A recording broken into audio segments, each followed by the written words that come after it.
Chers auditeurs, bonsoir. Benjamin Blanchard au micro pour ce libre journal. Alors le programme de l'émission, comme chaque mois, nous allons commencer par un peu d'actualité de SOS Chrétien d'Orient et puis les chrétiens au Proche et cette fois même au Moyen-Orient, un peu plus loin. Et ensuite, nous poursuivrons notre série d'émissions avec Henri de Villiers à la découverte des églises d'Orient. Et donc, le mois dernier, nous avions commencé à découvrir l'Arménie, donc l'histoire de l'Arménie, et nous allons continuer à découvrir cette histoire de l'Arménie chrétienne avec Henri. Et puis, comme nous sommes en Arménie, en seconde partie, exceptionnellement, je vous proposerai des œuvres du célèbre compositeur arménien Aram Khachaturian. Donc, tout d'abord, pour commencer, avec Henri de Villiers, donc qui est maître de chapelle de la Scola Sainte-Cécile, qui chante à la paroisse Saint-Eugène dans le 9e arrondissement de Paris, donc tous les dimanches à 11h. Et à la paroisse russe catholique de la Très Sainte Trinité, rue François Gérard, dans le 16e arrondissement, tous les dimanches à 9h30. 9h15. 9h15. À chaque fois, Bonsoir, chers auditeurs. Bonsoir, Benjamin. Bonsoir, Henri. Alors, le mois dernier, nous avions commencé à découvrir l'histoire arménienne, l'histoire de l'Arménie.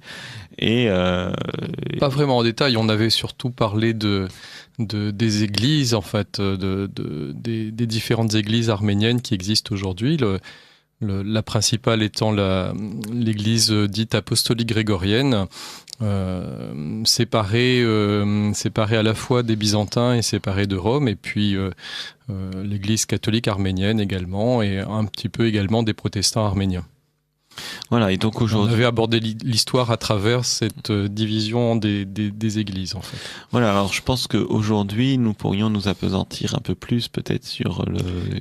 Bon, on va reprendre l'histoire à zéro, tout simplement déjà parce que je trouve que c'est passionnant de voir l'histoire d'un peuple chrétien, et on l'a déjà souligné, c'est la première nation chrétienne de l'histoire. Si on nommait l'éphémère...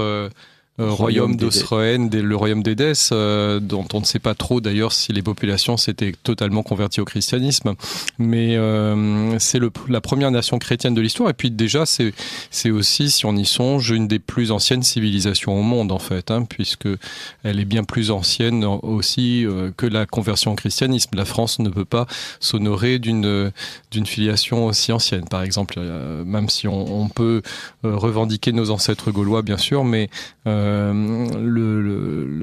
civilisation arménienne a une continuité depuis le 6e siècle avant Jésus-Christ, et sans doute avant cette date. Et alors le premier royaume chrétien juste avant l'Éthiopie. Premier royaume chrétien avant l'Éthiopie. Qui est venu juste ensuite, et l'Empire romain n'est venu que quelques années plus tard. Oui, et en fait, la conversion de Constantin, qui date de 312, si ma mémoire est bonne, n'entraîne pas la conversion officielle de l'Empire. Il y a encore du paganisme, il y a encore des temples, et en fait, il faut attendre Théodose le Grand à la fin du 4e siècle, vers 380, pour qu'il y ait une conversion officielle de la structure impériale, de la structure administrative, et également des populations au christianisme en fait, et qu'on puisse parler d'empire chrétien. Donc ça arrive bien après, oui. Donc pratiquement 80 ans après l'Éthiopie. Oui. Après l'Arménie. Et l'Éthiopie encore aussi. La date exacte de la conversion, la date officielle est 301, mais certains historiens la repoussent un petit peu de quelques années. Bon, on ne va pas vouloir vexer nos amis arméniens. Donc... on gardera cette date de 301 qui est très très bien. Voilà. Et donc 302, la date officielle pour l'Éthiopie également. Oui. Alors... Arménien, déjà, c'est un terme exogène, parce qu'en fait, les Arméniens ne s'appellent pas eux-mêmes Arméniens. C'est un nom qui, manifestement, vient de l'araméen, et qui a été employé pour la première fois historiquement sur une stèle qui existe toujours, une écriture, enfin on parle de stèle, mais c'est une écriture creusée dans une montagne en Iran, et qui rapporte les conquêtes de Darius Ier, donc au VIe siècle, Darius Ier, empereur de Perse. Et c'est une écriture trilingue, l'inscription dite de Behistun, et qui a joué un peu le même rôle que la pierre de Rosette pour déchiffrer les irrégularités. Avec quelle langue? Alors, avec le vieux perse, avec l'élamite, qui est assez proche de l'araméen ensuite, et l'akkadien. Et donc, le mot d'Arménie apparaît là-dedans, et on parle de cette zone contrôlée alors par les Perses, qui ont établi 2 satrapies, si on en croit les historiens grecs de l'époque. L'origine des Arméniens, pour eux, en fait, ils s'appellent eux-mêmes Aï au singulier et Aïer au pluriel. Aïe. Et l'Arménie s'appelle l'Ayastan, le pays de Aïk, qui est selon l'historiographie arménienne, le père fondateur de la nation arménienne, en fait. Alors, qui est ce Aïk? Selon les chroniques arméniennes, il s'agit de l'arrière-petit-fils de Noé. Et l'arrière-petit-fils de Japheth, l'un des 3 fils de Noé. Donc cette thèse est en particulier celle de saint Moïse de Corène, qui est le grand historiographe de l'Arménie au 5e siècle. Et, qui était lui-même arménien. Qui est lui-même arménien. Et le premier à écrire l'histoire de l'Arménie, et il fait remonter cette origine à cet arrière-petit-fils de Noé.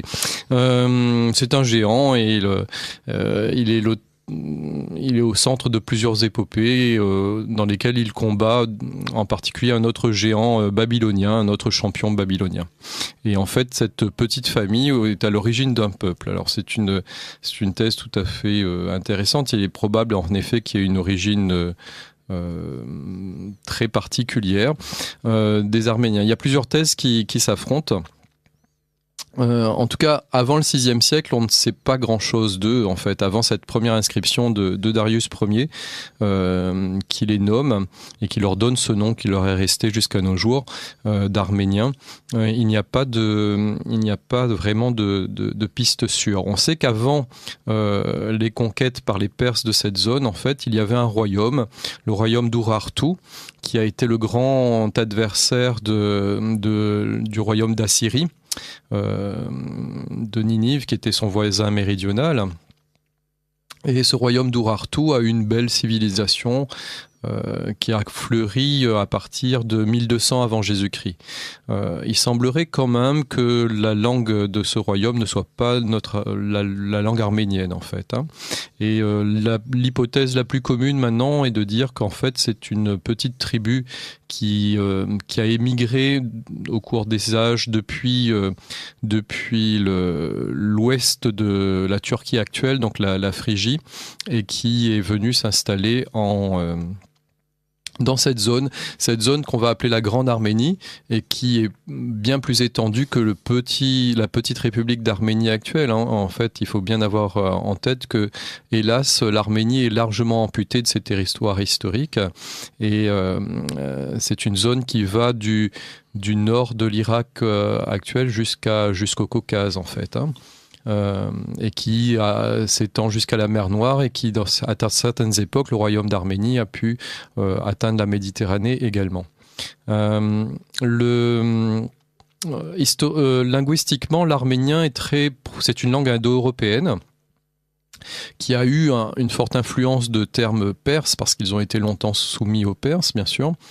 Et on va le voir aussi, ils ont eu des dynasties nationales qui étaient en fait d'origine perse. Mais quand même, linguistiquement, il semblerait que la langue la plus proche, ce soit le grec ancien, en fait. Donc, cette origine plutôt de la Phrygie, du peuple arménien, est sans doute réaliste, en fait. En tout cas, on commence à les tracer au VIe siècle avant Jésus-Christ. Et en fait, la première indépendance d'un royaume arménien va naître de la décomposition de l'empire d'Alexandre le Grand. Alexandre le Grand avait conquis un immense empire en très peu d'années, qui s'étendait jusqu'aux Indes, à l'Égypte et au Caucase au nord. Et en fait, sur les décombres de l'empire d'Alexandre se partage Alexandre avec était allé jusque dans l'Arménie actuelle. Oui, tout à fait. En fait, l'Arménie était une satrapie perse, enfin 2 satrapies perses, et la Perse ayant été conquise par Alexandre intégralement, l'Arménie est tombée dans son escarcelle automatiquement. Et vous savez que à la mort d'Alexandre, en fait, son empire éphémère est divisé entre ses généraux qui se font la guerre, des guerres sanglantes interminables. Et en fait, sur les décombres de l'empire d'Alexandre va naître le premier royaume proprement arménien. Donc on est au IVe siècle avant Jésus-Christ. Et en fait, la première dynastie dite des Orontides de l'histoire d'Arménie, en fait, ce sont des satrapes perses, les anciens satrapes qui étaient là et qui ont continué à gouverner, à prendre leur indépendance et à devenir rois, en fait. Donc... Je souris parce que le terme satrape est tellement... évoque d'autres choses. On imagine plein de choses. Oui, voilà. Donc ces satrapes d'Arménie fondent une dynastie. Malheureusement, cette indépendance est éphémère. Elle dure 2 siècles, date à laquelle les Parthes prennent le contrôle de la Perse et imposent leur autorité à l'Arménie, historiquement ancien territoire perse également. Donc la dynastie continue, mais elle verse un tribut à l'empire parthe et elle est de fait intégrée à l'empire parthe.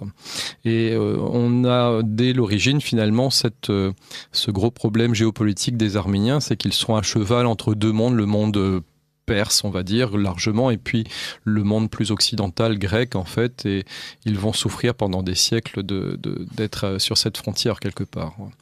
Coincés entre des empires puissants. Oui, qui ne vont pas arrêter d'essayer de la dépecer, cette pauvre Arménie.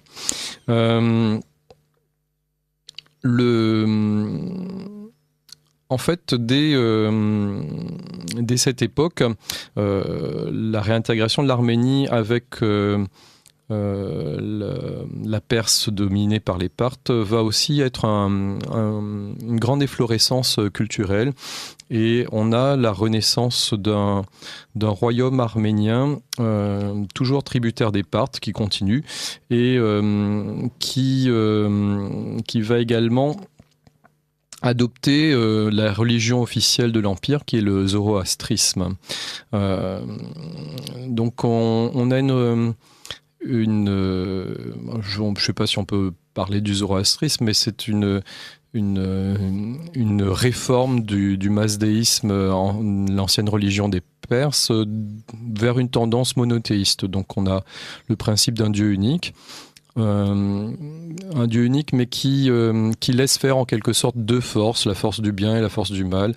Donc il y a aussi une vision manichéenne dans cette religion, et qui devient par le fait la religion dominante en Arménie, celle que va trouver les premiers évangélisateurs qu'on avait évoqués, à savoir les saints apôtres Jude Thaddée et Barthélemy. Et les zoroastristes qui perdurent encore, qui existent encore, très minoritaires, mais minoritaire. En Perse, en Iran, quand on promène en Iran, on peut voir déjà des restes de temples ou de ce qu'ils appellent de tours d'exposition, où ils exposaient les corps encore jusqu'au début des années 70.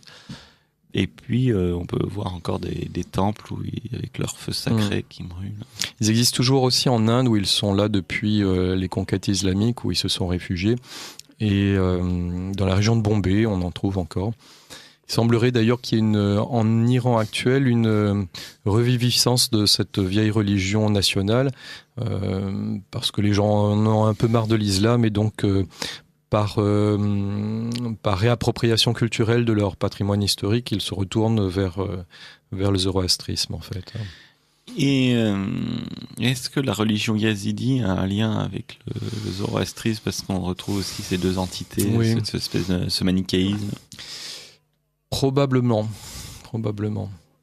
Parce qu'on l'entend souvent oui. en Irak, ils disent souvent ça, il y a un lien avec le zoroastrisme, mais j'ai jamais pu en savoir plus. C'est probable. Maintenant, l'histoire des Yazidis est pas facile à retracer non plus. Alors vous écoutez Radio Courtoisie, le libre journal de Benjamin Blanchard. Dans cette première partie, je reçois Henri de Villiers, maître de chapelle de la Schola Sainte-Cécile et de la paroisse russe catholique de Paris. Et nous parlons de l'histoire de l'Arménie. Alors l'Arménie, au tournant de notre ère, lorsque un peu avant notre ère, est gouvernée par un roi donc soumis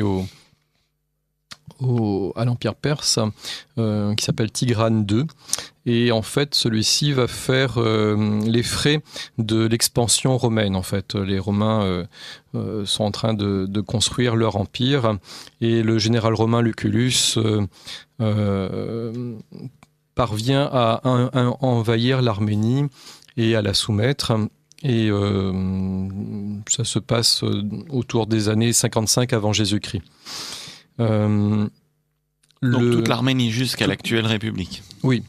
Et le royaume d'Arménie finit par devenir un simple territoire romain, une simple province romaine en fait.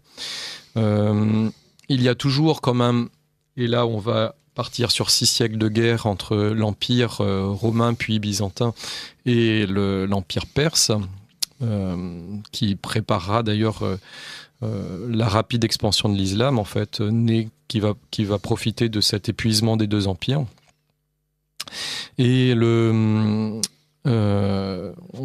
l'Arménie se trouve déjà tiraillée encore entre ces deux grandes puissances régionales. Et il y a un traité assez intéressant, assez drôle quand on y songe, qui date de l'an 63, le traité de Randeia, qui est signé entre les Parthes et les Romains. Et ce traité reconnaît que l'Arménie doit être un royaume gouverné à nouveau par un roi issu de la dynastie parthe, la dynastie régnant actuellement à l'époque en Perse, donc ce sont les Arsacides, et donc on confie ce royaume à une branche de cette famille, à des cadets, mais à la condition que le royaume nouvellement recréé soit parfaitement allié à Rome. Donc c'est une façon de couper la poire en deux et de satisfaire les deux parties. Donc les Romains acceptent une renaissance du royaume d'Arménie sous la direction d'une dynastie perse, et à condition qu'elle soit alliée à Rome et pas alliée à l'empire perse. Et donc il n'y a plus de tribus versées à l'empire parthe, mais d'ailleurs le premier roi arsacide d'Arménie, Tiridate Ier, est couronné par l'empereur Néron lui-même, qui lui remet une couronne d'or en l'an 66. À Rome ? À Rome. Et c'est cette dynastie qui perdure et qui est encore en place, avec non plus Tiridate Ier, mais Tiridate IV, roi d'Arménie, le premier roi qui va devenir chrétien. Donc là, on l'avait évoqué déjà la fois précédente, la conversion de l'Arménie au christianisme. Donc pendant toute cette période romaine, l'Arménie jouit d'une certaine autonomie, en fait, tout à fait. Autonomie qu'une province classique. Tout à fait. Oui. Et l'Arménie est un état tampon, en quelque sorte, entre les deux empires romains et perses. Officiellement intégré à l'empire romain, de fait, avec une large autonomie locale. Un système qu'on va retrouver tout au long de son histoire, d'ailleurs. Et le roi Tiridate IV règne à la fin du IIIe siècle de notre ère. Il a d'ailleurs une volonté de restaurer une forme plus ancienne du zoroastrisme, en fait du masdéisme, avant les réformes monothéistes de Zarathoustra. Et il veut restaurer le culte d'une déesse, la déesse Anaïta, sans doute aussi par assimilation des modèles romains. C'est en fait l'équivalent de Vénus, version arménienne. Et en fait, il s'oppose à Grégoire, Saint Grégoire l'Illuminateur, qui est un noble qui naît en Arménie vers l'an 257 et qui a passé sa vie à Césarée de Cappadoce.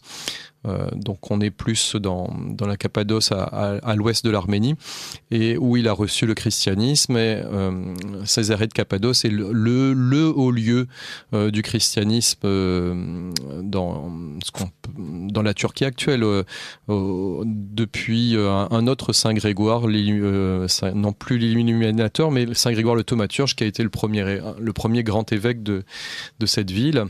Cette ville qui a vu aussi naître et fleurir Saint Basile le Grand, un des pères principaux de l'Église d'Orient.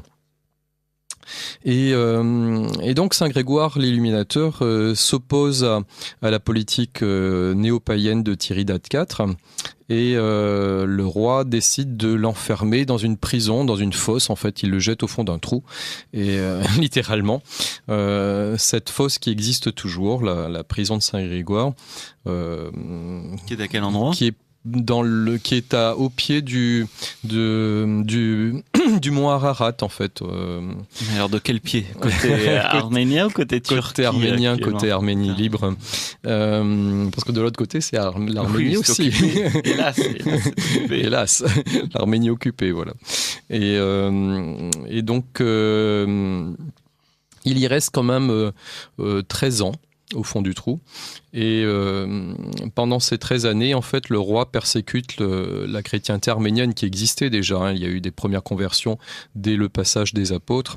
Saint Grégoire n'a pas été le premier arménien chrétien. Et en particulier, il y a le martyre de vierges, en fait, de saintes vierges, qui sont toujours très vénérées par la piété et par la liturgie arménienne.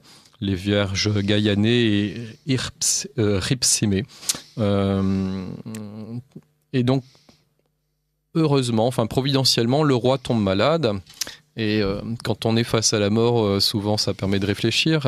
Et il se dit que peut-être que le dieu de Grégoire pourrait le guérir. Et donc, il décide de le sortir de la fosse. Et Saint Grégoire illustre en fait à merveille les préceptes de l'Évangile qui nous demandent de prier pour nos ennemis et de ne pas tenir de rancœur et de rancune envers ceux qui nous persécutent, mais au contraire de les bénir. Et Saint Grégoire choisit de prier pour la guérison du roi, ce qui s'opère. Et de là date la conversion du roi, et puis très rapidement de la cour et de tout le pays en quelques années. C'est l'élément fondateur, on le date de l'an 300. Et le roi était où ? La capitale était où ? La capitale, bonne question, Benjamin. Je pourrais m'avancer, mais je pense qu'elle, c'est pas Yerevan actuel. En tout cas, Yetchmuadzin est le siège où s'établit Saint Grégoire lorsqu'il reçoit sa consécration épiscopale de l'évêque de Césarée. Et il devient le premier évêque d'Arménie et le premier catholicos, en fait. Vous savez que au-dessus c'est le titre qu'on donne à celui qui dirige l'Église arménienne, et c'est pas le titre de patriarche, en fait.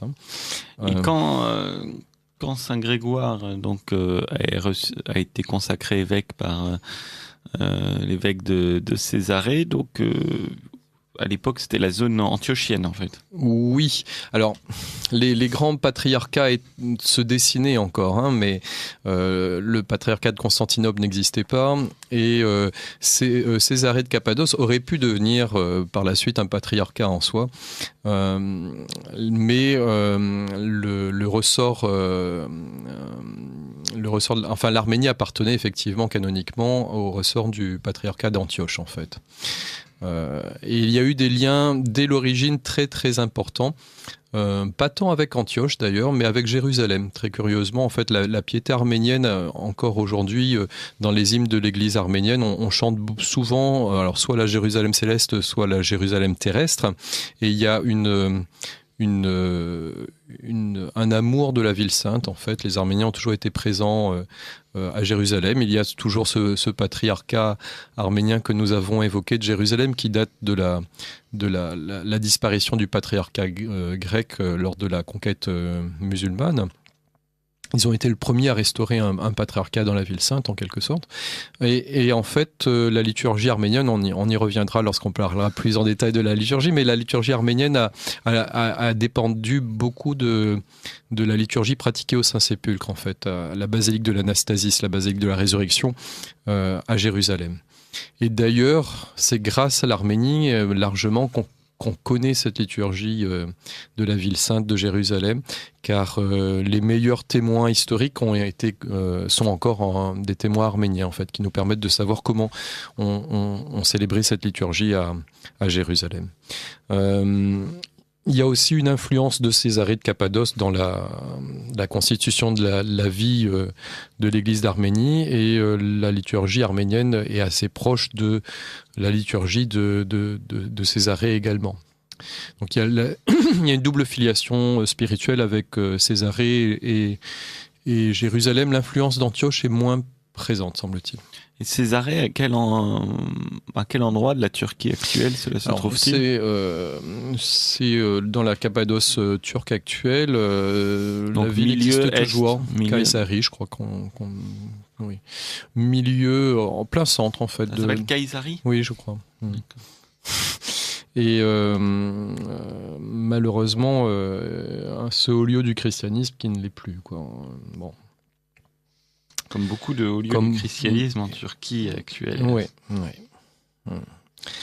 Et alors, chose très... Exactement, on pourrait dire que c'est pratiquement le centre de la Turquie actuelle, parce que je suis en train de regarder sur une carte, donc c'est au sud-est d'Ankara, mais c'est vraiment en plein milieu, en fait. Oui.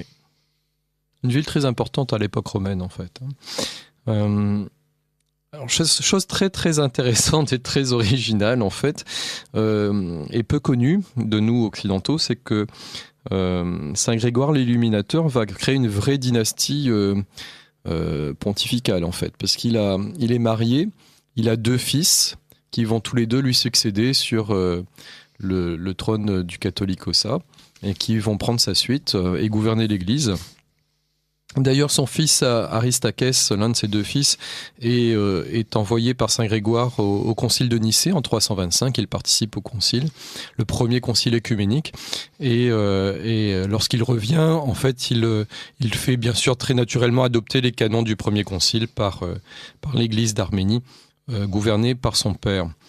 Et cette dynastie, en fait, les Grégorides, en fait, comme on peut dire, va occuper le trône du Catholicos et gouverner l'Église pendant de nombreuses années. Parfois en se mariant avec des princesses de la maison royale. Et donc la neveu ou... Non, de père en fils, en fait. Le célibat des évêques s'est imposé très tard en Arménie. Et donc, on a eu des évêques mariés encore très très longtemps. C'est assez étrange. Et, c'est même unique. C'est assez unique, oui. Alors, dans l'Église primitive, les évêques en Orient, en tout cas, ont été mariés. Du reste, Saint Paul, dans ses épîtres, à Timothée, parle de l'évêque qui doit honorer sa femme. Et la règle qui s'est imposée partout ensuite de choisir les évêques parmi les moines, et donc le clergé non marié, est assez tardive. Je pense que c'est aussi pour garantir que les pasteurs du troupeau aient une vie spirituelle particulièrement intense, et ce qui n'est pas toujours facile quand on est dans les liens du mariage peut-être, mais qu'ils soient entièrement dévoués à la conduite de leur peuple. En tout cas, c'est très très original ce règne dynastique de cette famille qui va gouverner en fait l'Église pendant plus d'un siècle, jusqu'en 428 en fait. Et le dernier est un autre saint dont on va reparler, qui est Saint Saak Ier, Saint Isaac, pour prendre une transcription française. Et Saint Isaac n'a pas de fils, mais une fille qui va épouser un prince d'une des familles qui va être une des principales familles d'Arménie, qui va jouer un très grand rôle dans l'histoire de l'Arménie. Ce sont les Mamikoniens. Est-ce que ces saints sont saints pour l'Église universelle ou uniquement pour l'Église arménienne? Dans la mesure où ils sont saints, alors Saint Grégoire l'Illuminateur est saint dans les catalogues de toutes les églises grecques et latines. Il est fêté par l'Église byzantine, il est fêté par l'Église romaine. On n'est pas séparés encore à l'époque, donc il n'y a pas encore de coupure. La coupure arrivera au VIe siècle. Ils sont saints. Et il y a d'autres bizarreries plus intéressantes encore, puisque après la coupure, il y a des saints arméniens qui sont reconnus comme saints par l'Église catholique. On finira peut-être aujourd'hui là-dessus d'ailleurs, avec la figure très très curieuse et intéressante de Saint Grégoire de Narek, que le pape François a proclamé docteur de l'Église. Mais c'est un saint qui n'est pas officiellement catholique. Enfin bon, on en reparle un peu plus tard. Alors, le royaume chrétien d'Arménie, malheureusement, ne va pas durer. Et cette grande Arménie chrétienne revient dans le giron de l'Empire, en fait, de l'Empire romain et de l'Empire perse. Le problème, c'est qu'en Perse, en fait, l'ancienne dynastie des Arsacides s'est faite renverser. Et c'est une autre dynastie qui a pris la suite, les Sassanides. Et ceux-ci voient très mal la survivance de leur ancien compétiteur arsacide en Arménie, puisque la dynastie qui règne en Arménie, ce sont des Arsacides, des anciens Parthes. Si vous avez bien suivi, chers auditeurs. Des Iraniens, en fait, mais qui finalement ont été complètement arménisés culturellement, mais c'est quand même les cousins des anciens souverains de Perse. Et donc, la nouvelle dynastie voit ça d'un très mauvais œil et n'a qu'une envie, c'est de supprimer ce potentiel royaume dangereux qui pourrait revendiquer une légitimité et rétablir une dynastie plus ancienne en Perse. Donc l'Arménie va malheureusement tomber sous les frais de cette politique perse, et la majorité de la province est réintégrée, du royaume est réintégrée à la Perse en l'an 387. Une partie revient quand même à l'Empire romain. Alors, nous revenons en Arménie avec la chute du royaume d'Arménie, donc en 386. Il survit jusqu'en 428. De manière résiduelle. De manière résiduelle. Et en fait, avant cette chute, il y a une figure admirable de l'histoire d'Arménie, un saint encore, Saint Mesrop Mashtots, qui va créer l'alphabet arménien. Et en fait, c'est un moment charnière, puisqu'en fait, sans cette création de l'alphabet arménien, il est probable que la disparition du royaume arménien aurait peut-être été aussi la disparition de cette civilisation. Le Saint Mesrop va créer un alphabet phonétique. Il y avait déjà eu un alphabet arménien fait par un Syrien avant lui, mais on trouvait que ça ne marchait pas très bien et qu'on n'arrivait pas à écrire la langue arménienne. Et donc Saint-Mesrop, aux alentours de l'an 400, au début du 5e siècle, va établir un alphabet très curieux en fait, qui existe encore. Je ne sais pas si vous, les chers auditeurs, vous avez déjà vu des lettres de cet alphabet. C'est toujours celui qui est employé actuellement pour la langue arménienne. Elle est un peu étrange en fait. Si vous provenez en Arménie, vous ne voyez que ça. Il n'y a pas de transcription des panneaux en Si, de temps en temps, ou mais quand même donc plutôt en alphabet latin. En alphabet latin. Mais quand même globalement, en tout cas quand j'y étais allé en 2008, il y avait peu de transcriptions, mais il y en avait sur les axes principaux. Mais sinon, c'était tout en alphabet arménien, ce qui n'est pas facile. Alors c'est un alphabet en 36 lettres, on en rajoute 2 au XIIIe siècle. Il serait inspiré de l'alphabet grec. Les ressemblances sont pas totalement frappantes quand même. C'est une inspiration très libre, on va dire. Et surtout, il a permis de fixer la langue en quelque sorte et de donner une dimension littéraire à l'arménien classique qu'on appelle le grabar, qui est encore la langue utilisée par la liturgie aujourd'hui. C'est de l'arménien ancien, en fait. Dans l'église apostolique. Oui. Et l'arménien, alors je ne parle pas arménien malheureusement, mais pas encore, mais je ne sais pas si j'aurai le temps un jour dans ma vie d'apprendre l'arménien, j'aimerais bien. Et je me rends pas compte de la proximité linguistique entre l'arménien moderne et le grabar.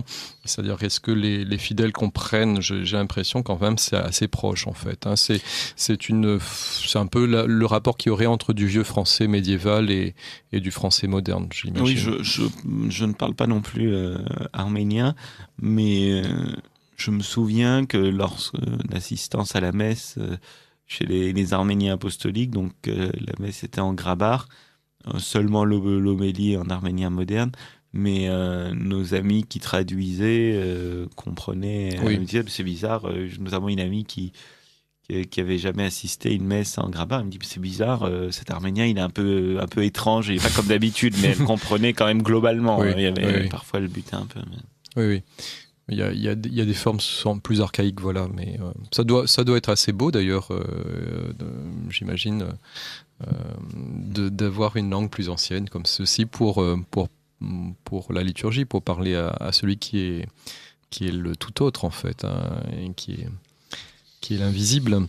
L'arménien s'écrit de gauche à droite en fait.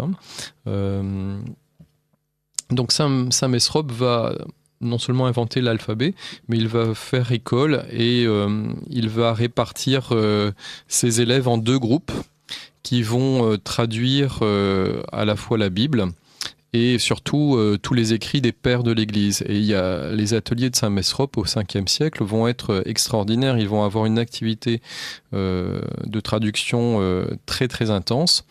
Et des pans entiers de la culture ancienne nous sont transmis grâce à l'arménien. En fait, il y a beaucoup d'auteurs antiques, grecs en particulier, mais également syriaques, qui n'ont pu survivre que par les traductions arméniennes réalisées à cette période. Et encore aujourd'hui, pour quelqu'un qui veut s'intéresser à la littérature antique, l'apprentissage du grabar est quasiment nécessaire pour certains auteurs qui n'existent plus qu'en version arménienne.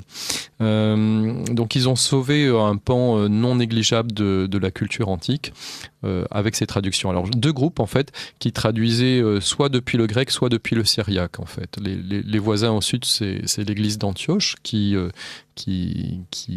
parle à la fois grec et syriaque, et les pères de cette église sont soit de langue grecque, soit de langue syriaque.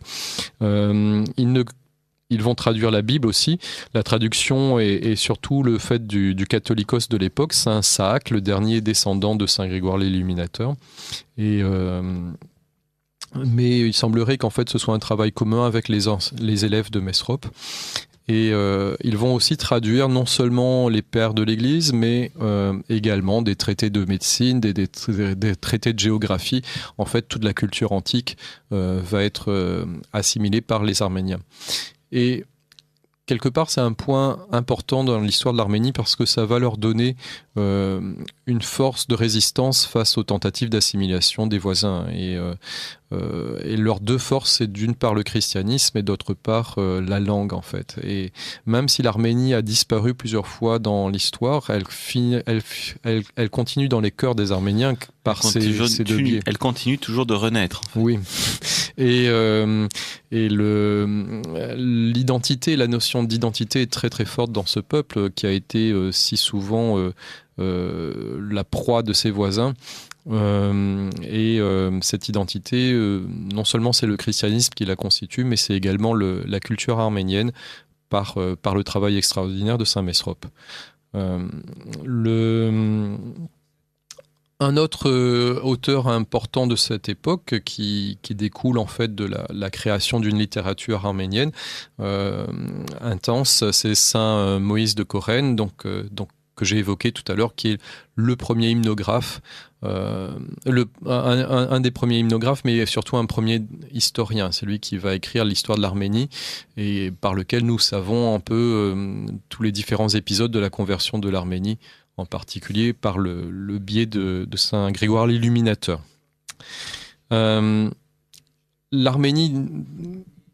à peine dotée de sa culture quelque part et de ses lettres et de ses arts aussi, puisque à cette époque on a l'apparition des premières églises, certaines sont encore en place aujourd'hui. C'est une très caractéristique, très originale, à la fois chrétienne mais quand même très particulière. On a des traits permanents de toutes les églises chrétiennes, mais vraiment une architecture nationale également. Avec ces clochers octogonaux, oui, qui sont vraiment endémiques à l'Éthiopie, à l'Arménie. À l'Arménie, et qui sont des belles réalisations en pierre en fait. Eh bien, à peine doté de sa culture, de ces éléments essentiels de la culture, la littérature, la musique également à cette époque, la musique liturgique avec la création des hymnes de l'Église, de son architecture, eh bien, le royaume disparaît.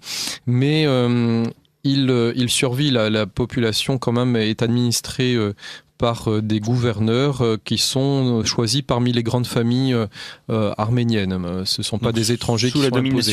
Sous la domination perse. Et tout le royaume passe sous domination perse. Une petite partie au départ est sous domination byzantine. Et en fait, cette petite partie va avoir tendance à s'accroître. C'est-à-dire que les guerres incessantes entre l'Empire byzantin et l'Empire perse vont plutôt avoir une poussée de l'Empire grec byzantin vers l'Arménie. Et en particulier, le grand empereur guerrier Maurice au VIe siècle va battre les Perses et réincorpore la majeure partie de l'Arménie dans le sein de l'Empire byzantin. Il va continuer à nommer des gouverneurs choisis parmi les familles nobles arméniennes et les grandes familles arméniennes. Mais il va aussi avoir une politique assez originale de recolonisation de terres par les Arméniens. Donc il les incite à quitter leurs montagnes et à aller un peu plus vers la Cappadoce. Et donc on a des implantations arméniennes qui s'étendent vers l'ouest à cette période. Jusqu'à la Cilicie ? Presque. La colonisation de la Cilicie par les Arméniens va être plutôt vers la fin de la domination musulmane sur la région, à partir du IXe siècle en fait. Mais au début, vous voulez dire, au début de la domination musulmane. À la fin, en fait, parce que les musulmans, bon, on va en parler, mais sont avancés très loin en Anatolie, dans la Turquie actuelle, et ils ont été progressivement rechassés par les Byzantins et puis l'arrivée des croisés. Donc la fin temporaire. Voilà. Alors, de cette époque aussi, à la fois du royaume arsacide et puis de la fin de ce royaume et de son intégration d'abord chez les Perses puis sa réintégration dans l'Empire byzantin, datent les grandes querelles christologiques en fait. Et donc là on peut reparler peut-être plus en détail du débat théologique qui fait que les Arméniens se sont coupés du reste de la chrétienté. Lorsque la Grande Arménie est dépecée, elle tombe dans l'escarcelle majoritairement de la Perse, et la Perse n'est pas chrétienne, contrairement à l'Empire romain. Donc il y a une première dimension politique. On l'avait déjà noté que lorsqu'on avait parlé des Chaldéens. Les chrétiens dans l'Empire perse étaient perçus comme les ennemis de l'intérieur, et les alliés naturels de l'empereur chrétien, de l'empereur romain à Constantinople. Et du coup, ils vont subir des persécutions intenses. Et donc leur intérêt, ce sera de se montrer face au pouvoir impérial perse comme des chrétientés autonomes qui ne reçoivent pas leurs ordres de supérieurs qui seraient dans l'Empire romain byzantin. Et du coup, la séparation va avoir un fort aspect politique aussi. On se sépare plus du reste de la chrétienté pour indiquer qu'on était libre par rapport aux décisions ecclésiastiques tenues dans l'Empire romain. Donc c'était une politique face au pouvoir impérial perse. Alors, on se souvient que le 5e siècle, c'est la grande époque des grandes querelles christologiques. Le nestorianisme qui va, à la suite de Nestorius, affirmer que dans le Christ, il y a deux natures distinctes qui ne communiquent pas et que les actes du Christ peuvent être soit redevables de la nature divine, soit de la nature humaine, ce qui scandalise quand même l'essentiel de la chrétienté. Ensuite, le phénomène inverse, le monophysisme, qui va, lui, dire que la nature divine est tellement parfaite que la nature humaine du Christ s'est fondue comme telle une goutte d'eau dans l'océan. Et donc, le Christ n'est surtout que Dieu, en fait, et la nature humaine s'est effacée. Les hérésies de Nestorius sont condamnées en 431 par le Concile d'Éphèse, et celles de Tychès et du monophysisme strict sont condamnées au Concile de Chalcédoine en 451. Chers auditeurs, vous vous souvenez, on en avait parlé largement. Les auditeurs de Radio Courtoisie connaissent ça par cœur. Par cœur, non. Dorénavant. À force de l'évoquer, à chaque fois qu'on évoque une église orientale, forcément, on repasse par ces conciles charnières du 5e siècle. Les conciles numéro 3 et 4. Le problème, c'est que lorsque le premier concile d'Éphèse est tenu en 431, eh bien l'essentiel de l'Arménie est sous la domination perse, et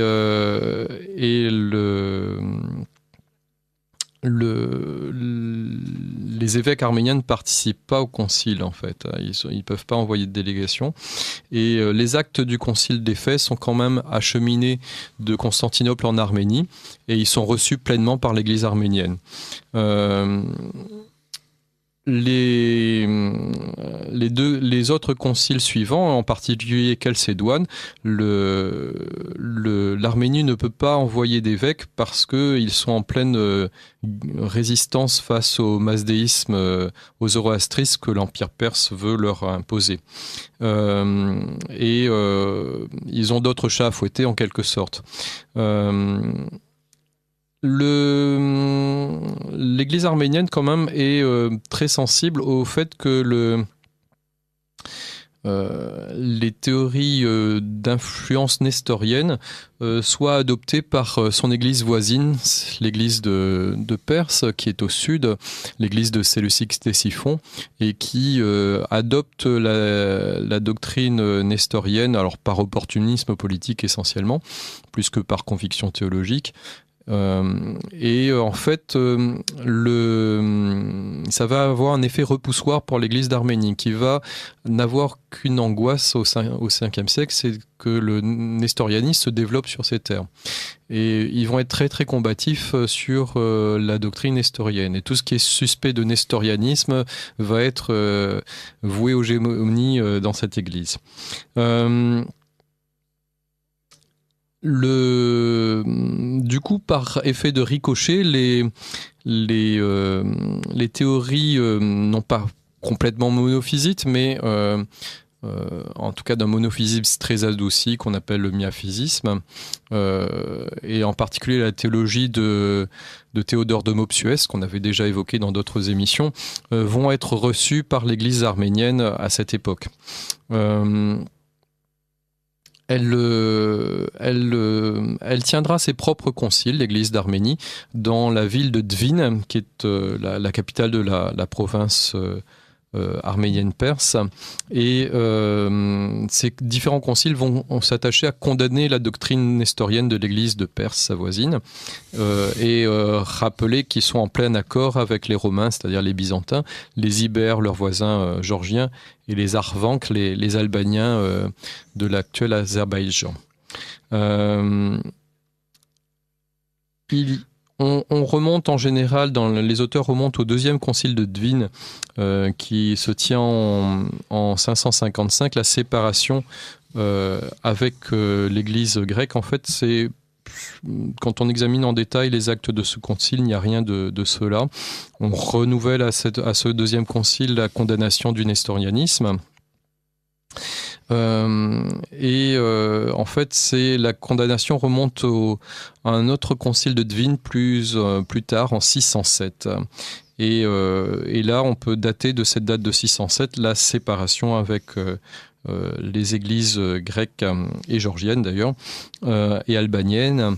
Et sur quel motif ? Alors, il y a un document qui est signé à ce moment-là et qui déclare que le concile de Chalcédoine est un concile nestorien. Alors vous écoutez Radio Courtoisie, le libre journal de Benjamin Blanchard. Je reçois dans cette première partie Henri de Villiers qui nous parle de l'histoire de l'Arménie, et donc nous venons d'apprendre que l'Église d'Arménie considérait que le concile de Chalcédoine comme nestorien. Nestorien, oui. Alors, cette condamnation... Oui, c'est un coup de tonnerre. Alors, ce qu'il faut savoir, c'est que les actes du concile de Chalcédoine ont été présentés à ce concile de Dvin au travers d'une traduction syriaque. Donc, très longtemps après. Oui, enfin, ils avaient dû l'avoir avant, mais ils ont jugé bon on va voir qu'il y a une raison politique aussi, de parler de Chalcédoine à ce moment-là. Donc, la condamnation se fait au travers d'actes traduits du syriaque et sans doute mal traduits, et peut-être que les finesses du texte grec ont eu du mal à être transmises en syriaque et retraduits en arménien. Premier point. Deuxième point, en fait, à la même époque, l'empereur Maurice avait essayé d'helléniser l'église arménienne, puisqu'il avait reconquis l'essentiel de l'Arménie. Et en fait, il avait voulu faire entrer cette église dans le pas et lui faire admettre tous les coutumes et tous les usages des Grecs, ce qui n'était pas très diplomatique.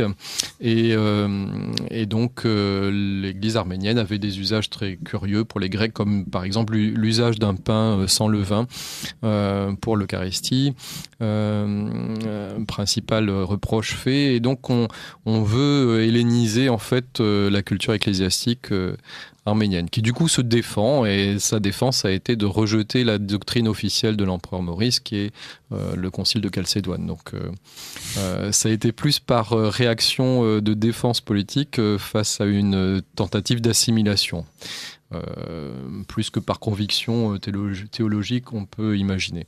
Et est-ce que ce concile donc de Dvin numéro 2, alors c'est le quatrième concile, c'est pas le deuxième concile de Dvin, ça doit être le troisième ou le quatrième, oui. Et est-ce que ce concile se prononce sur le monophysisme, le miaphysisme, etc. Alors les Arméniens vont utiliser une formule un peu curieuse d'une seule nature unie. C'est-à-dire qu'ils reconnaissent que dans le Christ, il y a bien une nature humaine et une nature divine, mais ils n'en font pas deux natures, ils en font une parfaitement unie. ce que les Grecs ont du mal à concevoir dans les catégories philosophiques. Pour eux, la nature humaine est une réalité, la nature divine est une réalité. On ne peut pas imaginer une troisième nature, en quelque sorte. Voilà.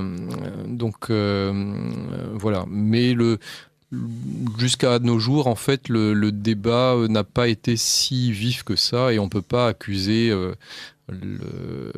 l'Église arménienne d'avoir le monophysisme de Tikès et de dire qu'il n'y a pas de nature humaine dans le Christ, en fait. Ils ont trouvé cette formule peut-être plus pour essayer de trouver quelque chose contre la doctrine officielle de l'Église grecque qu'autre chose. Ils vont quand même rentrer dès lors dans la confédération entre guillemets des églises qui refusent Chalcédoine, donc l'église syriaque en Syrie et puis l'église copte d'Alexandrie. Et de leurs voisins, antiochiens, ils vont recevoir quelques formules sur la confession de foi et puis également sur le trisagion. On l'avait déjà évoqué, en fait, les Syriaques depuis Pierre le Foulon, patriarche miaphysite d'Antioche au 5e siècle, ont changé le texte du trisagion. Rappelons à nos auditeurs que le trisagion, c'est une formule liturgique très très employée dans toutes les liturgies orientales et également dans les liturgies latines où elle est toujours chantée le vendredi saint lors de l'adoration de la croix. Elle était aussi dans l'ancien bréviaire romain à l'office de prime en carême et avant sa suppression par Saint Pie X. La formule liturgique dit Saint Dieu, Saint fort, Saint immortel, aie pitié de nous. Et Pierre le Foulon, au 5e siècle à Antioche, change cette formule en disant Saint Dieu, Saint fort, Saint immortel, qui a été crucifié pour nous, aie pitié de nous. Alors, en apparence, c'est pas très grave, puisque le Saint Dieu, Saint fort, Saint immortel peut très bien s'adresser au Christ qui a effectivement été crucifié pour nous.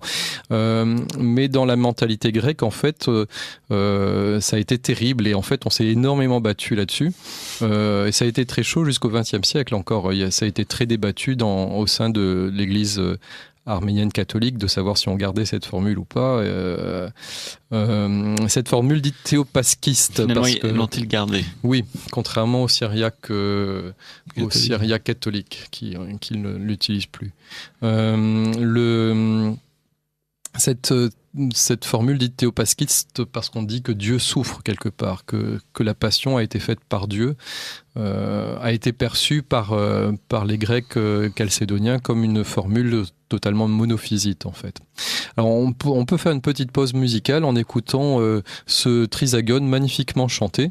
Alors d'abord par des enfants et donc dans la belle langue arménienne.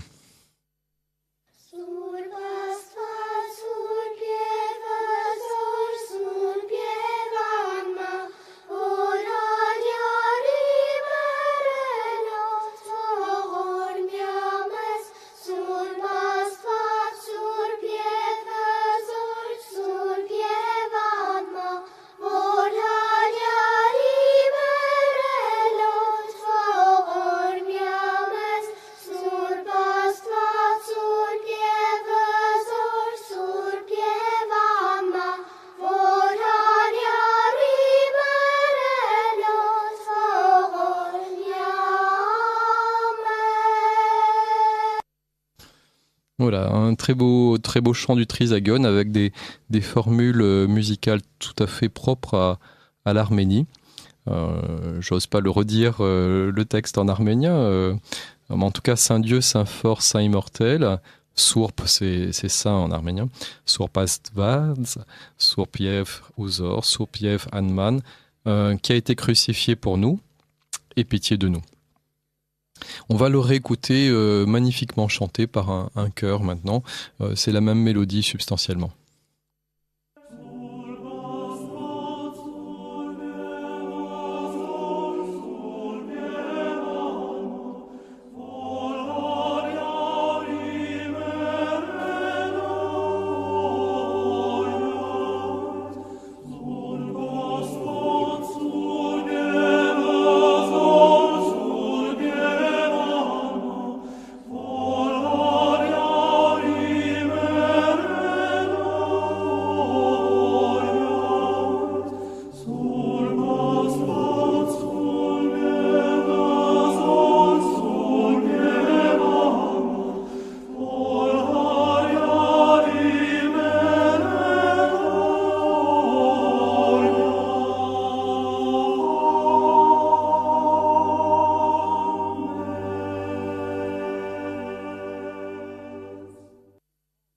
Voilà, une magnifique harmonisation du plain chant traditionnel, très typique des évolutions au 19e et 20e siècle de la musique arménienne, en fait. Oui, c'est vraiment magnifique. C'est très très beau, oui. Voilà, une petite illustration de ces débats, une illustration musicale de ces débats théologiques, en fait. On avance quand même un peu. Et après cette période de naissance de l'identité chrétienne arménienne, depuis la conversion en 301 jusqu'à l'instauration de l'alphabet et l'intense activité de création littéraire, et bien à la suite de ça, malheureusement, l'Arménie va faire le frais des conquêtes musulmanes. Les conquêtes musulmanes qui, d'une part, vont prospérer sur l'épuisement des deux empires byzantins et perses sassanides qui se sont livrés à des guerres incessantes pendant plusieurs siècles, et puis qui vont prospérer aussi par la division des chrétiens.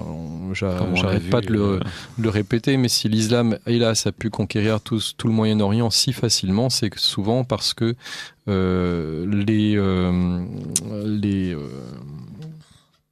les chrétiens étaient divisés et pas unis.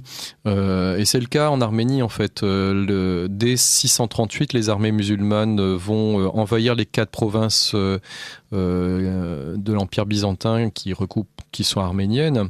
Les chrétiens arméniens laissent faire, en fait. Ils vont pas accueillir à bras ouverts le conquérant, mais il n'y a pas de forte résistance parce qu'on est un peu fatigué de ce pouvoir impérial qui essaie d'helléniser et de changer les traditions liturgiques et de changer la nature même de la culture arménienne.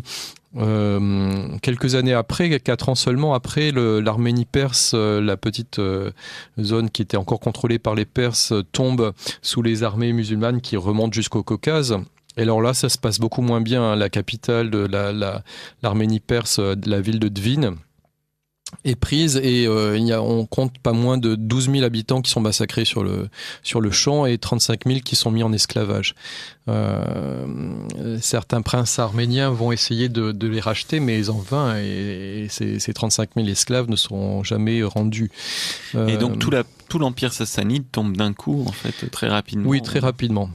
Il ne résiste pas comme l'Empire romain. L'Empire romain a perdu des grandes parties, notamment le grenier à blé qui était l'Égypte, qui nourrissait tout le bassin méditerranéen, et puis toute la Palestine, la Syrie, mais arrive à repousser quand même en Cappadoce les envahisseurs musulmans. Et en fait, beaucoup d'Arméniens vont continuer à basculer vers l'ouest à partir de ce moment-là et se réfugient dans l'Empire byzantin, où ils vont jouer un rôle très important. Il y aura beaucoup de généraux. En Cilicie. Alors pas tout. Un peu en Cilicie, mais ça vient encore après. Le royaume de Cilicie, la petite Arménie, comme on l'a appelé, va naître un peu plus tard, mais il y a déjà ce mouvement d'expatriation des Arméniens vers l'Empire byzantin. Ils vont jouer un rôle important. La dynastie macédonienne, par exemple, va avoir des empereurs d'origine arménienne. Il y a plusieurs empereurs qui sont arméniens aussi dans le cours de l'histoire byzantine. Néanmoins, sous la férule musulmane, l'Arménie va pas être si mal que ça parce que on paie l'impôt infamant, mais le calife de Bagdad va laisser une certaine autonomie à l'Arménie et va même autoriser un genre d'autonomie locale sous la domination d'un prince arménien. Alors il y a 2 grandes familles qui à cette époque-là rivalisent pour asseoir leur pouvoir en Arménie. Ce sont les Mamikonians, dont on avait parlé tout à l'heure, qui descendent de la dernière descendante de Saint Grégoire l'Illuminateur, et les Bagratouni qui apparaissent dans cette histoire, plus connue en France sous le nom de Bagration. Donc c'est une dynastie arménienne qui va avoir un très grand rôle dans l'histoire, non seulement en Arménie, mais également en Géorgie. Voilà. Et qui existe toujours de nos jours, en fait. C'est aussi une dynastie parmi les plus anciennes du monde, en fait. Le pouvoir islamiste va simplement pressurer l'Arménie par ses agents qui veulent récolter l'impôt. Il n'arrive pas à faire de conversion. L'islam ne s'implante pas sur ces hautes terres. Et en fait, il y a différents... les Arméniens essaient quand même de reconquérir leur autonomie. Ils y arrivent presque au 8e siècle, où les troupes des princes arméniens s'opposent aux troupes du califat. Dans une célèbre bataille, la bataille de Bagrevand, qui est une défaite arménienne, mais qui est quand même célébrée dans la culture arménienne parce que c'est un acte de résistance héroïque. Et même si elle se solde par une écrasante victoire arabe, elle est quand même tenue en haute estime dans la culture arménienne. C'est aussi cette bataille qui sonne la fin de l'influence prépondérante de la famille Mamikonian. Et du coup, les Bagratuni vont commencer à prendre les rênes en fait de la résistance arménienne à partir de ce moment.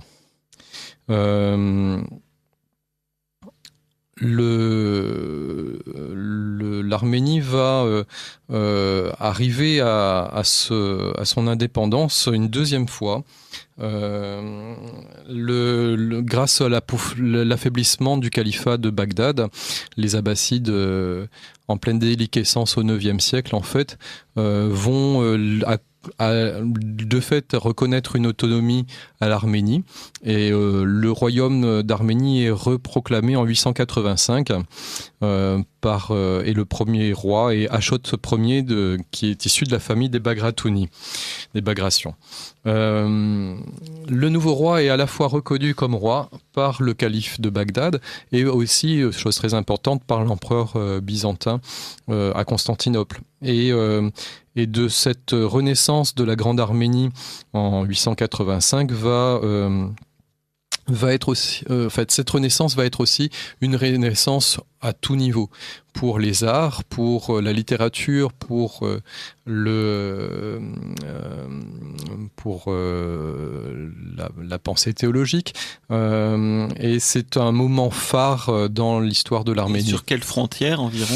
Alors, on a un royaume qui est un peu fluctuant, mais qui correspond à la Grande Arménie historique, c'est-à-dire que ça remonte jusqu'aux confins sud du Caucase, l'Arménie, la République d'Arménie actuelle. Ça s'étend jusqu'au sud du lac de Van et au lac d'Ourmia en Iran, en fait. Donc ça arrive au contrefort des montagnes du Kurdistan et de l'Irak actuel, en fait. Donc c'est toute la partie orientale de la Turquie actuelle. Voilà, nord-est de la Turquie à peu près. Oui.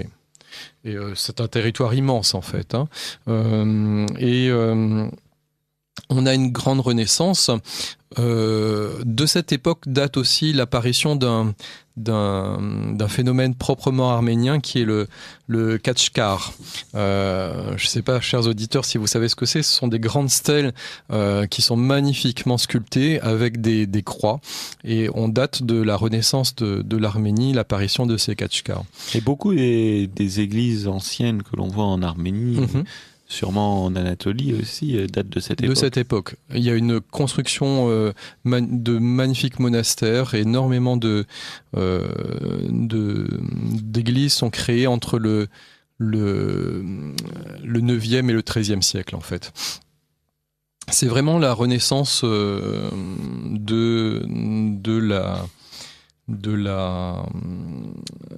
l'Arménie. Même si cette Grande Arménie va avoir une existence assez éphémère, puisqu'elle va tomber assez rapidement au XIe siècle, mais pendant 2 siècles, on a un peu moins de 2 siècles, on a un royaume parfaitement florissant. Alors, est-ce qu'il y a des contacts avec les royaumes européens ? À cette époque, non. Ça va naître au moment des croisades un peu plus tard. Mais surtout, la grosse difficulté de l'Arménie, c'est que, en fait, c'est un État féodal et le roi ne contrôle pas réellement tout le pays. Il y a des grandes familles qui se partagent l'administration de larges parties du territoire, et tous ces féodaux sont très turbulents, se font la guerre entre eux, et hélas, cette féodalité va sans doute nuire à l'intégrité du nouveau royaume, en fait. La figure la plus essentielle peut-être de cette période, c'est Saint Grégoire de Narek, qui naît vers l'année 945-950, on ne sait pas bien, et qui a dû mourir entre 1003 et 1010. Alors pourquoi de Narek ? Parce qu'en fait, Narek, c'est un monastère en fait qui a joué un rôle très très important, un monastère qui est fondé au Xe siècle, un peu avant la naissance de Saint Grégoire, dans la province dite du Vaspurakan, qui est la région du lac de Van, et qui était un peu tumultueuse. Par rapport au pouvoir central, le roi règne à Advin, un peu plus au nord, en fait, quasiment à la frontière de l'Arménie actuelle. Mais cette province méridionale, en fait, va avoir un très grand rôle. Ça va être un centre spirituel de la Renaissance arménienne. Et Saint Grégoire va y participer. Alors, le monastère lui-même, qui était fabuleux, a été terriblement détruit pendant le génocide en 1915. Tous les Arméniens de la région ont été tués ou déportés. Et les reliques de Saint Grégoire de Narek qui reposaient dans ce monastère, on ne sait pas ce qu'elles sont devenues. Elles ont été sans doute détruites. Voilà. Et en fait, il restait encore quelques pierres tombales et quelques éléments architecturaux que le gouvernement turc s'est ingénié à faire disparaître dans les années 2000. Le gouvernement turc a récemment édifié une mosquée sur ce site qui a été quand même le site emblématique de l'Arménie pendant une dizaine de siècles. Donc le monastère de Narek. Le monastère de Narek. Alors, Saint Grégoire est fils d'un évêque. Donc, au moins à cette époque, encore les évêques se marient. Khosrov Antsevatsi, qui est un éminent théologien et surtout un liturgiste distingué qui nous a laissé des descriptions de la liturgie arménienne qui nous permettent de comprendre comment fonctionnait le rite au 9e, 10e siècle. Et il a été... donc Saint Grégoire est fils de cet évêque et il a été éduqué par son oncle qui est l'archimandrite qui gouverne le monastère de Narek. Donc dès son jeune âge, il est dans ce monastère. Son père a quelques difficultés avec le catholicos parce que d'une part il tient des positions théologiques pas très sympathiques pour le catholicos qui règne à cette époque, puisqu'il soutient que tous les évêques sont égaux et que le catholicos n'a que juste une primauté administrative mais qui n'a pas de rôle spirituel particulier. Alors du coup il est excommunié par le catholicos. Et puis on prête au père également d'être conciliant envers la doctrine officielle grecque, c'est-à-dire la doctrine du concile de Chalcédoine. Alors on ne sait pas exactement si le père de Saint Grégoire a été chalcédonien. Certains le soutiennent. C'est pas si évident que ça. En tout cas, il a, semble-t-il, participé à un dialogue théologique engagé à cette époque-là avec le patriarche de Constantinople. Saint Grégoire lui-même devient prêtre en l'an 970, puis il accède à la fonction, à l'ordre de Vardapet, qui est un ordre un peu particulier dans l'Église arménienne, qui est entre le simple prêtre et l'évêque. On pourrait traduire peut-être par Monseigneur ou bien par archimandrite, voilà. Chorévêque éventuellement. Et il sera ultérieurement canonisé avec l'Église arménienne, qui le fête le même jour que les saints traducteurs, comme elle dit, c'est-à-dire Saint Mesrop et puis Saint Isaac Ier, Saint Moïse de Corène, le grand historien, et les différentes équipes qui ont travaillé à l'établissement de la culture arménienne au 5e siècle. Chose très intéressante, l'Église catholique, et pas l'Église grecque. L'Église byzantine ne célèbre pas Saint Grégoire de Narek, mais l'Église romaine la tient pour saint. Alors je pense qu'en fait, j'ai pas étudié en détail la chose, mais je pense que c'est à partir du XVIe siècle, lorsque le cardinal Baronius a été chargé de la révision du martyrologe romain à la suite du Concile de Trente par le pape, et Baronius en fait s'est ingénié à introduire dans le martyrologe romain énormément de saints orientaux, et donc je pense qu'il l'a mis à cette époque. Mais juridiquement, Saint Grégoire est un hérétique aux yeux des catholiques à l'époque, puisqu'il appartient à une église officiellement monophysite. Alors, certains veulent résoudre le problème en disant qu'il existait, oui, en Arménie, une église qui était chalcédonienne. Bon, il semblerait pas que ça existait effectivement, mais c'était plus dans l'Azerbaïdjan actuel et, semble-t-il, pas dans la région du monastère de Narek. Bon, en tout cas, c'est quelque chose d'assez intéressant parce que le pape François l'a proclamé le 12 avril 2015 comme docteur de l'Église lors d'une messe célébrée à la basilique Saint-Pierre à l'occasion du 100e anniversaire du génocide arménien. Donc c'était un très beau geste du pape pour honorer ce cruel martyr de 1 500 000 Arméniens en 1915. Et Saint Grégoire de Narek est désormais le 36e docteur de l'Église latine, à la suite de Saint Éphrem le Syrien, qui avait été aussi proclamé docteur de l'Église par le pape Benoît XV en 1920. Alors, Saint Grégoire de Narek est surtout connu, il a laissé différents commentaires sur l'Écriture, notamment un commentaire sur le Cantique des Cantiques, mais il est surtout connu par un livre qu'on traduit en général par livre des prières ou livre des lamentations. Et en fait, ce sont 95 poèmes dans la langue arménienne du IXe siècle, des poèmes en rime, et qui sont, semble-t-il, alors je ne maîtrise pas l'arménien malheureusement, mais qui sont d'une très, très grande beauté. Et d'une très grande originalité. Alors ces prières, en fait, ne sont pas des prières liturgiques, elles n'ont pas été reçues dans la liturgie. Ce sont des prières très personnelles de Saint Grégoire, soit au Christ, soit à la Vierge, soit au Saint-Esprit, soit au Père, et avec une pensée mystique très très intense en fait. D'une part, il y a une vraie beauté littéraire parce qu'il va jouer beaucoup sur l'émotion dans sa foi spirituelle. Il va donner des images d'une rare beauté. Et ces textes sont admirables et tout chrétien peut les faire siens, bien sûr. Alors peut-être qu'on peut en prier ensemble en lisant quelques-unes de ces prières de Saint Grégoire de Narek pour conclure cette émission. On va peut-être pas lire les 95, mais certaines sont vraiment très très très belles. Est-ce que vous trouvez les prières de Saint Grégoire de Narek, Henri ? Oui. Alors une qui va jouer, c'est la 66e, qui va jouer entre d'une part le mal, l'opposition entre le mal du démon, provoqué par le démon. C'est un peu elliptique, donc il faut un peu comprendre les formules. Et puis, et en opposition, le mystère de la rédemption apporté par le Christ, en fait.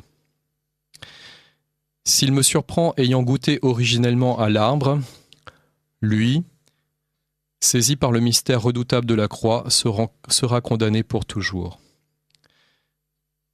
S'il me pousse à me révolter contre l'obéissance à l'ordre du Seigneur, l'inclination de la tête de l'infini le détruira. S'il me blesse à mort en me poursuivant, l'arme de la lourde lance, enfoncée dans le côté du Créateur d'Adam, le pourfendra. S'il m'enveloppe de douleur et de souffrance infernale, l'étoffe du suaire de celui qui gouverne l'univers le rendra prisonnier. Si par ruse il me faut regarder l'abîme de la mort, l'habitation du vivant dans le rocher de la mort le tuera. S'il se réjouit devant mes chutes trop humaines, de nouveau qu'il se courbe en se repliant exprès à la vue du Dieu immortel, qui, ressuscitant en gloire, a renouvelé avec lui tous ceux qui sont morts.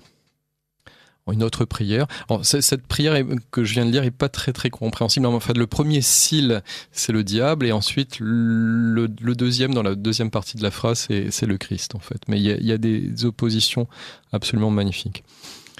Une autre prière au Christ. Tu n'es pas un juge qui condamne, mais un sauveur. Tu ne perds pas, mais tu trouves. Tu ne tues pas, mais tu donnes la vie. Tu n'exiles pas, mais tu ramènes. Tu ne trahis pas, mais tu délivres. Tu ne noies pas, mais tu sauves. Tu ne pousses pas, mais tu relèves. Tu ne maudis pas, mais tu bénis. Tu ne venges pas, mais tu pardonnes. Eh bien, écoutez, merci Henri de Villiers, merci pour ces belles prières de Saint Grégoire de Narek.